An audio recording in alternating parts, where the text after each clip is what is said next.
कुठे चुकतंय हे कळत नाही ना. सगळं करून तरीही गोष्टी मनाप्रमाणे का होत नाहीत हेच सुरू आहे ना डोक्यात. आता यावर उपाय सांगतो. तू शांतपणे आणि हो, नुसता ऐकू नकोस, तो कृतीत सुद्धा आण. तू कधी स्वतःचं कपाट पाहिलंयस का रे?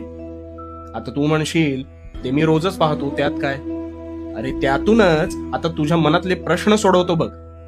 ते जे तुझं कपाट आहे ते प्रचंड भरलेलं असेल ना, पण कधीतरी त्यातल्या नको असलेल्या गोष्टींचा विचार केलायस का?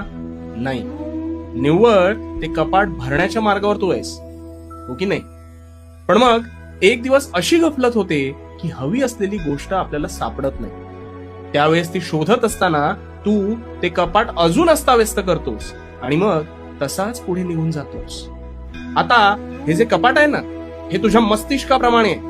त्यात जागा जरी भरपूर असली तरी त्यात तू नुसते हवे नको ते विचार